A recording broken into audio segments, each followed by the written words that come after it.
Bonjour. Partout dans l'Écriture, il y a, pris par notre Seigneur, et ce dès l'Ancien Testament, avec un livre tout entier, le Cantique des Cantiques, l'analogie de l'épouse et de l'époux. Elle signifie notre âme qui est comme l'épouse, et Dieu lui-même, à travers le Christ qui est l'époux. Et c'est une union intime, profonde, qui est ainsi signifiée. Il y a par exemple ce texte de l'Apocalypse 19, 7. « Soyons dans l'allégresse et dans la joie, rendons gloire à Dieu, car voici les noces de l'agneau et son épouse, pour lui, s'est faite belle. » Si on suit saint Paul, qui pourtant, lui, n'était pas vraiment un total mystique, eh bien, l'analogie du mariage, il le dit en Éphésiens 5,32, est une grande analogie, peut-être la plus grande de tous. Il veut dire le Christ et son Église. L'Église n'étant pas simplement l'Église au sens communauté, mais étant aussi notre âme. Eh bien, au cours de l'histoire de l'Église, parce que Dieu voulait nous révéler ce qu'il y avait de présent dans cette écriture, il a envoyé parfois des docteurs de l'Église. Je pense principalement à saint Grégoire de Nice, qui a établi le premier, ce qu'on appelle la théologie mystique, autour de cette analogie. Puis de grands théologiens, je pense à saint Bernard de Clairvaux, qui a commenté le Cantique des Cantiques. Mais il a envoyé surtout des saints qui vivaient de l'intérieur cette vie mystique, et en particulier, et ça c'est très étonnant, en Allemagne. Oui, en Allemagne, il y a eu toute une série de saints qui ont donné un courant qu'on a fini par appeler le courant des mystiques rénans à cause du Rhin, mais qui en fait est allé beaucoup plus loin que l'Allemagne. Le premier qui l'a inauguré, c'est saint Hermann Joseph. Il a vécu entre 1150 et 1241, et lui, il avait pris cette analogie étant un homme en faisant de la Vierge Marie l'épouse mystique de son cœur. On aurait pu le critiquer et dire « mais qu'est-ce que c'est que cet homme qui ainsi se permet d'approcher la Vierge Marie, elle si limpide ?» Mais saint Hermann Joseph était si pur, si droit, que personne n'eut l'idée de le critiquer. Et on comprenait bien, c'était une métaphore. Et puis, parmi les femmes, il y eut sainte Mechtilde de Hackenborn, qui elle vécut entre 1241 et 1298, et qui développa la même théologie, la même vie pratique, sauf que elle, c'était par rapport au Christ. Eh bien, je voudrais raconter ici la vie d'une de ces mystiques qui inaugurèrent cette théologie des mystiques rénants, qui quelquefois alla beaucoup trop loin, au point qu'elle fut condamnée. Je pense à Maître Eckhart, qui employait des mots tellement poétiques que les théologiens très sérieux de l'époque disaient « là tout de même il va trop loin ». Et puis, les gens ne comprennent pas, ils prennent sa poésie au sens littéral. Mais d'autres qui furent au contraire béatifiés. Je pense en particulier à Henri Suso. Presque tous étaient des dominicains, de cet ordre qui était très intellectuel, et le bienheureux Henri Suso, justement, lui, eh bien, comme il s'était formé à l'école de saint Thomas d'Aquin, il ne fit pas l'erreur de Maître Eckhart, et donc il employa un langage clair, simple, qui ne pouvait pas prêter à confusion. Je voudrais raconter dans cette vidéo la vie de sainte Dorothée de Montaut, une Allemande, une fois de plus, une Allemande qui vivait très à l'est de l'Allemagne, en Prusse orientale, qui est actuellement un territoire de Pologne. Mais c'était bien une Allemande. Cette terre avait été conquise par les chevaliers teutoniques, donc un ordre militaire germanique. C'est une vraie mystique, au sens fort, avec des phénomènes extraordinaires. Mais, bien sûr, elle inaugurera ce que fera ensuite la docteure en théologie, celle qui établira de manière rationnelle pour que nous comprenions tout ce que je vais raconter ici. Sainte Thérèse d'Avila, bien sûr, mais bien plus tard, au XVIe siècle. Donc, sainte Dorothée de Montaut, eh bien, elle naquit du côté de Danzig, Gdansk, en Pologne maintenant, en 1347, dans la ville de Montan. On lui donne le prénom de Dorothée en l'honneur d'une petite sainte qui vécut au IVe siècle, qui fut persécutée par les empereurs romains et qu'on appelle la petite sainte Thérèse de l'Enfant Jésus de l'Antiquité chrétienne. Elle faisait tomber une pluie de roses sur la terre, très exactement comme plus tard, spirituellement, l'expliquera sainte Thérèse de l'Enfant Jésus au XIXe siècle.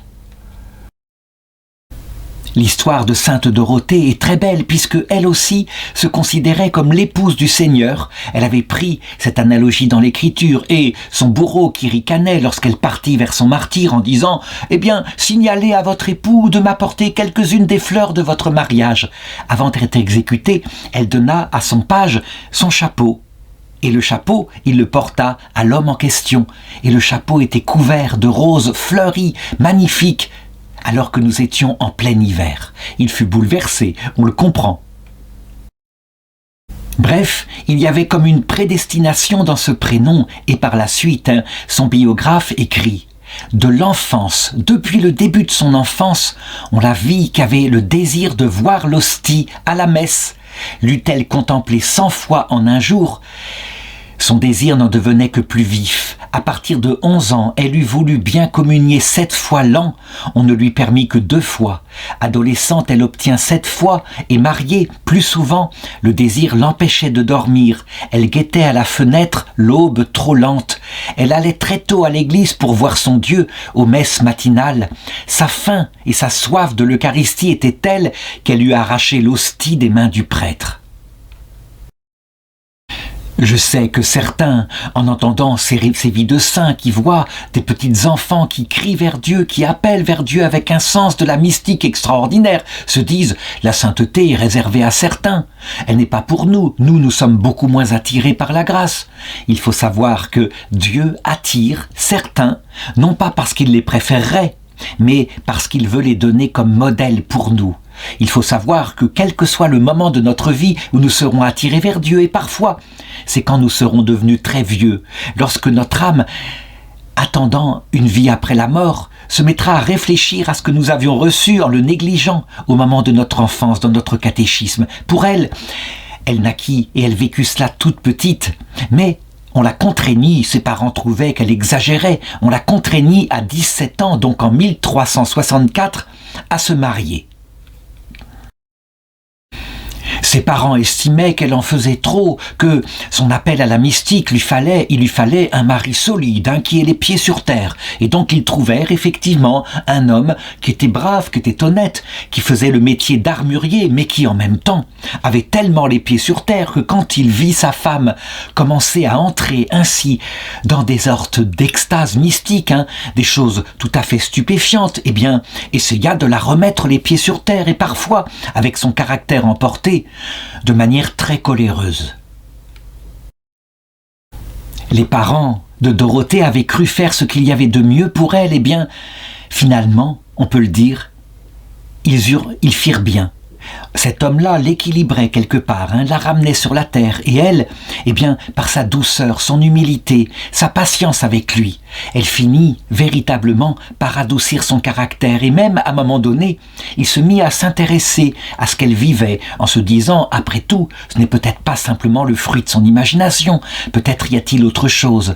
Il faut savoir que quelquefois, quand on est trop tôt mystique, emporté vers le ciel, on pourrait presque décoller de la terre, donc perdre le sens de la réalité ici-bas. Eh bien, son mari était le guide que Dieu avait voulu qu'elle ait pour empêcher ce travers. Il faut imaginer la scène quand elle, eh bien pleine de naïveté, pleine de simplicité, lui racontait que durant cette nuit, elle avait eu une extase et que la Sainte Vierge était venue dans sa chambre et avait déposé l'enfant Jésus dans ses bras. Il faut imaginer sa suspicion, les regards froncés, les doutes, etc. Eh bien, malgré tout, on peut dire, il la respecta suffisamment pour que ce fût un couple de l'amour. Ils eurent d'ailleurs beaucoup d'enfants, 9 enfants. Mais, malheureusement, eh bien, une seule fille vécut. Les autres moururent en bas âge. Et cette fille-là, d'ailleurs, devint plus tard religieuse à Cune. Et on peut dire que sa mère lui écrivit une sorte de petit traité de la vie mystique. Quant aux autres enfants, eh bien, 4 périrent bébés et 4 autres durant une épidémie qu'il y eut à cette époque-là, une épidémie de peste. Cette épidémie eut lieu en 1383, elle avait 26 ans, et il y eut une grande douleur effectivement, mais en même temps une grande joie, parce que jamais elle ne quitta ses enfants. Son âme était tellement orientée vers le ciel qu'elle savait bien qu'ils étaient de l'autre côté et qu'on s'occupait bien d'eux. C'est ainsi, on le voit, que la croix du Christ, lorsqu'elle tombe sur une âme chrétienne, est beaucoup plus légère à porter que la croix lorsqu'elle tombe sur une âme qui ne connaît pas le Christ. Et quand une personne qui ne croit pas en la vie éternelle perd un enfant de cette façon-là, elle peut être brisée, alors qu'une personne qui sait que cet enfant est vivant, sait de toute son âme, avec toute son espérance théologale, qu'un jour elle la retrouvera, c'est certain. Au fur et à mesure des années et de leur vie commune, il faut savoir que le mari est bien de plus en plus commençait à considérer que sa femme, finalement, n'était pas folle, loin de là, et commençait à considérer même qu'elle avait sans doute raison, qu'il fallait cultiver ce qui était éternel. Et donc, en 1384, eh bien, n'ayant plus d'enfants à charge, leur seule fille étant entrée dans la vie religieuse, Adalbert, son mari, et elle décidèrent, eh bien, de faire quelque chose pour le Seigneur, quelque chose comme un pas de plus pour sa recherche exclusive. Ils vendirent leurs biens pour le consacrer à des œuvres pieuses. Ça, c'était pour le mari un vrai sacrifice, lui qui avait eu tellement les pieds sur terre avec son métier d'armurier. Voici qu'il se débarrassait de ses richesses. Cependant, il avait encore des doutes et lorsqu'il se produisit une année plus tard, quelque chose de tout à fait stupéfiant, quelque chose qui ne peut que surprendre, mais qui pourtant avait déjà été vécu par une personne quelque part, j'en parlerai tout à l'heure. Eh bien, là, le mari se reprit à douter. Ce phénomène, je le raconte, c'est vraiment quelque chose qui n'apparaîtra en clair que plusieurs siècles plus tard, au XVIe siècle, avec Marguerite Marie Alacoque. Voici qu'elle eut une apparition, du moins elle en parla à son mari. Elle vit le Seigneur Jésus lui apparaître tenant dans la main un cœur humain rouge et resplendissant. Il lui ouvrit sa propre poitrine, la poitrine de Dorothée, et il mit son propre cœur à la place de son cœur en lui disant « Ma très chère petite fille, de même qu'un jour j'ai pris le cœur que tu m'offrais, voici à présent que je te donne le mien, et désormais il prendra la place qu'occupait le tien. » Et c'est vrai qu'à partir de ce jour-là, il vit sa femme, Dorothée, retomber dans des sortes d'extase et pleurer à la contemplation des mystères de la passion du Christ. Et de nouveau, il se méfia en disant « ça va beaucoup trop loin, beaucoup trop loin ». Et cependant, sa femme restait ce qu'elle était, douce, patiente, l'aimant de tout son cœur, si bien qu'au bout d'un certain temps, non seulement il avait tout vendu, mais il décida avec elle d'accepter de faire un pèlerinage. Il faut savoir que, en ce Moyen-Âge, les pèlerinages étaient choses essentielles. Ils étaient un peu comme une parabole de la vie. Il faut savoir qu'il y avait beaucoup d'hommes qui s'installaient dans cette vie, dans des maisons en dur, voulant véritablement créer une carrière et la donner à leurs enfants. Et d'autres, au contraire, comprenaient le texte de la Bible, dès le livre de la Genèse, quand on voit Abel qui est berger, et donc qui n'a pas de maison en dur, tandis que son frère Caïn est agriculteur, ce qui signifie qu'il a une maison en dur, il s'est installé sur terre. Et c'est Abel qui plaisait au Seigneur. Et donc son mari accepta de partir en pèlerinage.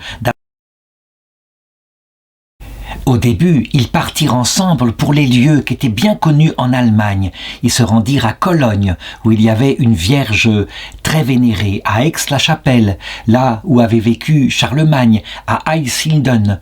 Et puis, ils avaient prévu de se rendre en pèlerinage à Rome, ce qui veut dire que le mari, véritablement, considérait maintenant que sa femme, était de plus en plus réaliste, qu'il fallait se préparer à la mort. D'ailleurs, il ne put pas se rendre en pèlerinage à Rome en 1390, elle avait 43 ans.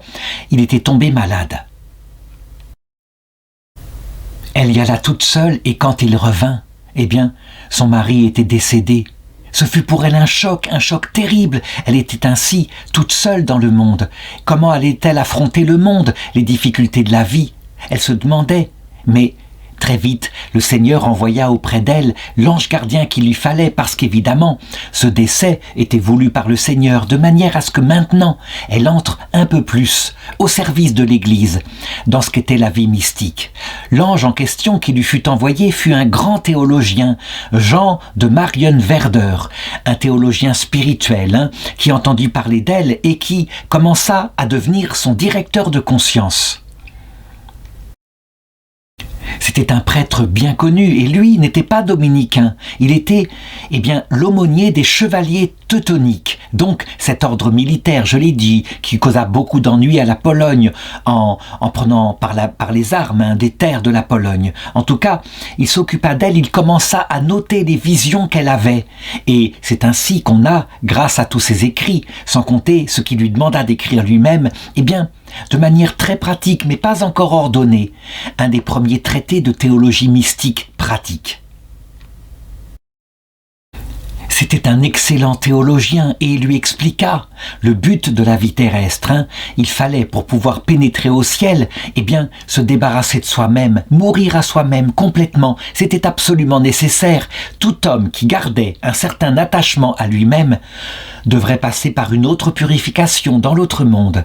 Et il fallait que ce détachement, évidemment, soit porté par la charité. Tout cela ne se faisait que par amour de Dieu. Et donc, dans ce qu'elle allait vivre par la suite, les grandes épreuves qu'elle allait vivre, il serait son directeur spirituel pour l'aider. Il faut bien comprendre que sans cette aide, sans cette lumière qui éclairait son intelligence, probablement n'aurait-elle pas tenu. À cette époque-là, Sainte Dorothée n'aspirait plus qu'à une chose, trouver le Seigneur, le trouver complètement, être unie à lui parfaitement. Elle avait lu des mystiques, je l'ai dit, peut-être les mystiques rénans, avec cette histoire d'épousailles. Et puis, celle qui était sa patronne préférée, je dirais celle qui éclairait le plus son esprit, c'était Sainte Brigide de Suède. C'était sa contemporaine, puisqu'elle mourut en 1373, mais Sainte Brigitte avait une vie un peu parallèle à la sienne. Elle avait été elle-même mariée, et puis, devenue veuve, elle s'était faite moniale pour chercher le Seigneur exclusivement. Et là, le Seigneur, comme à elle, lui était apparu, lui avait fait des promesses, avait dirigé sa vie spirituelle pour qu'elle comprenne comment obtenir la vie éternelle.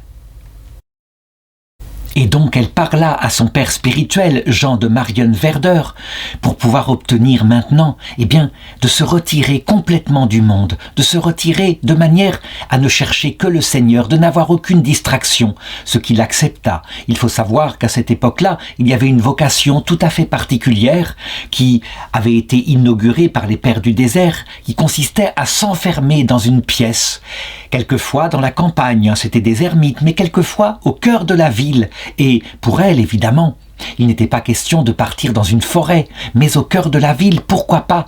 Et donc, on lui construisit une petite cellule, tout contre l'église cathédrale.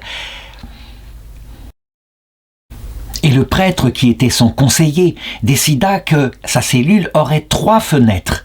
Une fenêtre qui serait tournée vers le cimetière. C'était fondamental pour qu'elle se souvienne que cette vie n'était que passagère.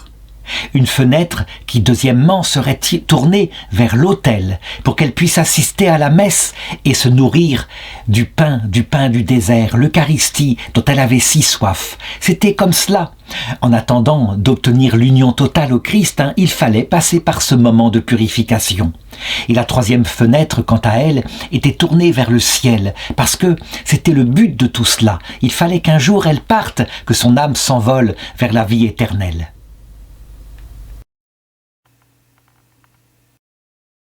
Et à partir de là, étant coupée maintenant de toutes les sensations qu'elle avait avant, elle affronta, ainsi qu'un guerrier, ainsi que les pères du désert, ainsi que saint Antoine du désert, elle affronta la lutte avec le démon. Elle le savait, son corps se révolterait, le père spirituel l'avait prévenu, son corps voudrait retrouver les plaisirs de la vie, mais son âme devait se structurer, dominer ce corps, se structurer par un horaire très précis pour ne jamais perdre le but qu'elle recherchait. Et donc à partir de là, elle ne vécut plus que de prières et elle tint son corps par une dure ascèse, ça veut dire par une dure pénitence. D'ailleurs, elle le disait, Je fais d'abord pénitence pour mes fautes passées. Je la fais ensuite pour mon pays, pour les pécheurs, pour l'Église déchirée par le grand schisme d'Occident. Et de fait, comme l'avait prévenu son père spirituel, commencèrent pour elle les grandes années des épreuves, épreuves qui seraient par la suite mises en forme, expliquées, de manière rationnelle, je l'ai dit, par le grand docteur de l'Église qui Sainte Thérèse de l'Enfant Jésus. D'abord, une nuit des sens terrible, à savoir que la joie qu'elle avait au départ d'être ainsi totalement consacrée à ce qu'elle aspirait son cœur, dans le silence de cette petite cellule, se transforma en une sorte de désert intérieur. Ça veut dire qu'elle n'éprouvait plus rien. Et pourtant, elle s'ennuyait. Quand la nuit, par exemple, venait, c'était particulièrement dur. On raconte que toute la nuit, elle était là, n'arrivant pas à dormir, et elle guettait l'arrivée du jour qui était trop lente, où elle pourrait enfin assister aux premières messes données par les prêtres dans la cathédrale, à partir de sa fenêtre qui donnait sur l'autel. Ceci, les pères spirituels, dont Saint Jean de la Croix, l'ont appelé la nuit des sens.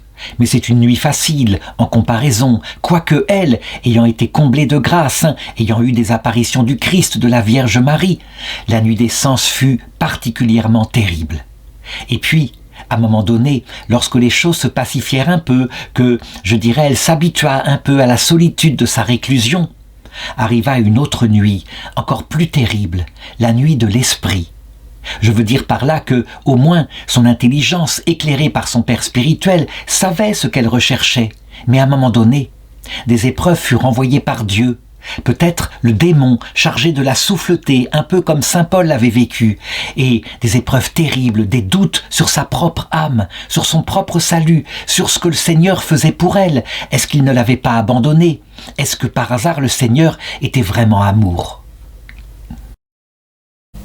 La nuit de l'esprit, comme l'indique Saint Jean de la Croix, elle touche l'intelligence. On ne comprend plus ce que Dieu veut. Et donc, du coup, l'utilité même de le rechercher semble disparaître. En réalité, nous le savons, si le Seigneur permet une telle épreuve à un moment donné, c'est de manière à ce que nous ne l'aimions plus à cause de l'utilité qu'il nous apporte en équilibrant notre vie, en nous montrant qu'elle a un sens, mais à cause de lui-même. D'ailleurs, on a une représentation à cette époque qui a été faite des multiples souffrances qu'elle vécut dans cette terrible nuit de l'esprit. On la voit ainsi, qui est comme transpercée par 5 flèches qui représentent un peu les 5 plaies du Christ, ce qui veut dire que manifestement, elle vécut une épreuve ressemblant à l'épreuve du Christ à la croix.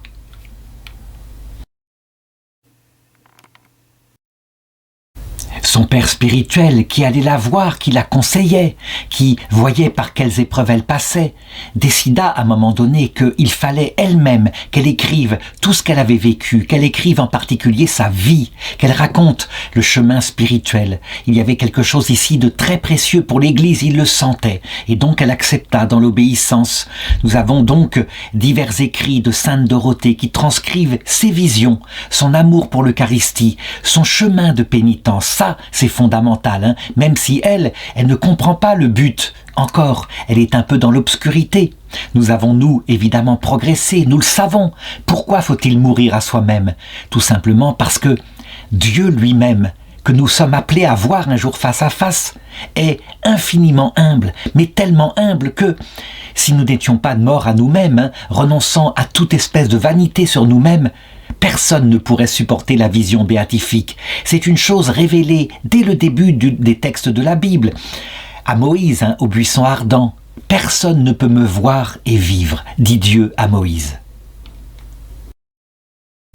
On peut dire que c'est à cette époque-là et au cœur de sa souffrance, ayant été brisée maintenant par des crises de désespoir, que l'échange du cœur que Jésus avait fait, là prit tout son sens. Et donc j'avais parlé tout à l'heure d'une autre sainte qui vécut la même chose, un petit peu avant elle, Je parle de la bienheureuse sœur Marguerite Ebner, une mystique dominicaine rhénane qui mourut en 1351. Elle fut la première, à ce que je crois, à avoir vécu cet échange de cœur. Et donc, probablement, la chose devint véritablement un rituel, ce qu'on appelle un phénomène mystique venant de Jésus, pour indiquer à quel point il voulait que l'amour soit total et réciproque, comme dans un mariage absolument réussi. Je voudrais m'arrêter un instant pour parler justement de ce qu'on appelle les phénomènes mystiques extraordinaires. Il faut savoir que certains chrétiens se sont attachés d'abord à ces phénomènes en disant « je veux les vivre moi-même » afin d'être quelqu'un qui plaise à Dieu. Non, ces phénomènes mystiques extraordinaires sont uniquement des signes extérieurs pour nous, pour que nous comprenions évidemment. Ce qui compte, c'est la réalité qu'ils signifient, pas le signe. Mais comme nous avons besoin de comprendre par des choses sensibles, alors voilà. En réalité, toute personne qui ne vit plus pour elle, mais qui ne vit plus que pour le Christ et pour son prochain, qui a complètement renoncé à elle-même en sachant qu'elle n'est digne de rien, en général, c'est une personne qui a touché sa propre misère, soit en passant par le péché, comme par exemple la femme qui brisa aux pieds de Jésus un vase de parfum. Il y en avait pour 1 an de salaire. Elle avait beaucoup péché, elle était sans illusion sur elle. Eh bien, on peut le dire, elle avait atteint cette absolue humilité parce qu'elle était sans illusion sur elle. Quant à elle, quant à Sainte Dorothée, eh bien, ce fut par un autre moyen. Ce n'est pas à cause de ses grands péchés, même si elle les considérait comme immenses, mais c'était à cause de l'épreuve, du désespoir qu'elle avait vécu, de la nuit de l'esprit, un peu comme le Christ à la croix qui, dit-on, c'est l'Épître aux Hébreux qui parle ainsi, pour bien le comprendre. Au chapitre 5, verset 7, c'est lui, Jésus, qui au jour de sa chair, ayant présenté avec une violente clameur et des larmes et des implorations et des supplications, je n'ai pas trouvé dans l'Écriture de description plus forte de la réalité de ce qu'a été la croix. Pas un Jésus hiératique, comme ça, vivant sa croix dans la joie et l'allégresse, réalisant la volonté du Père. Un Jésus connaissant la nuit de l'esprit, le fond de sa misère dans son humanité sainte, et donc, à partir de là, connaissant la même épreuve que nous, cette nuit de l'esprit, eh bien, il est dit par l'Épître aux Hébreux, « Tout fils qu'il était, lui, il apprit de ce qu'il souffrit l'obéissance, et après avoir été rendu parfait, il est devenu pour tous ceux qui lui obéissent principe de salut éternel. » Eh bien, en ce qui concerne Sainte Dorothée, c'était la même chose, devenue toute pauvre, toute simple, morte à elle-même, ayant touché sa propre misère dans la clôture de son enfermement. Alors on peut le dire, le Seigneur seul vivait en elle, et son cœur était vraiment cette fois échangé avec le sien. Les gens aux alentours, voyant qu'il y avait ici une sainte femme, le devinant, vinrent de plus en plus et ils s'approchaient de la fenêtre qui était tournée vers l'Eucharistie, ou alors celle qui était tournée vers le cimetière pour lui parler. Et elle, évidemment, parce qu'elle était une moniale chrétienne, elle ne les repoussa pas. Elle leur donna des conseils pleins de douceur, pleins de miséricorde, on peut le dire. Comme l'avait exprimé sainte Thérèse d'Avila dans la 7e demeure, lorsque l'union totale est faite avec le Christ parce que on ne compte plus pour ses propres yeux, alors on est dans la volonté de Dieu et du coup, plein de miséricorde, on peut accepter avec bonté tous nos concitoyens qui sont là avec leurs propres péchés, leurs propres misères. On les accueille, on leur donne un conseil de vérité sans blesser leur cœur. Donc, une vérité qui est entourée de miséricorde. C'est comme ça que ça se passera pour le Christ lui-même, qui est passé par nos souffrances quand il nous accueillera à l'heure de notre mort. Et justement, la mort qu'elle attendait en regardant vers le cimetière, sachant bien que son corps irait un jour y habiter, eh bien son âme, qui souhaitait voir Dieu, qui ne regardait pas la mort d'abord comme cela, mais comme le passage vers la vie éternelle, s'envola à travers la fenêtre qui menait vers le ciel en 1394, le 25 juin, très exactement. Et enfin, elle pénétra dans celui qu'elle aspirait à voir depuis le début de sa vie. Les gens aux alentours, se rendant compte qu'elle ne répondait plus, savaient qu'elle était partie et donc elle fut considérée dès ce moment-là comme l'une des patronnes de la Prusse. D'ailleurs, c'est assez étonnant, la Prusse qui, quelques siècles plus tard, quittera violemment l'Église catholique pour adhérer à la plus dure des religions chrétiennes, le calvinisme. Eh bien, pourtant, la Prusse avait eu aussi des mystiques comme cela, qui vivaient de l'amour de Dieu. Il faut savoir que, un peu plus tard, lorsque la Prusse deviendra calviniste, eh bien, en 1525, son tombeau sera détruit, sur ordre d'ailleurs du grand maître de l'ordre teutonique qui s'appelait Albert de Brandebourg-Ansbach. Lui-même s'était converti au luthéranisme et par la suite, eh bien, il y eut plus dur que Luther, Calvin. Et donc, le tombeau fut détruit, mais en 1544, parce que véritablement, le calvinisme allait trop loin, l'amour de Dieu était comme oublié, il n'y avait plus de liberté. Dieu choisissait qui il sauvait, qui il refusait de sauver, en ne lui communiquant pas la grâce. Eh bien, son tombeau fut réhabilité.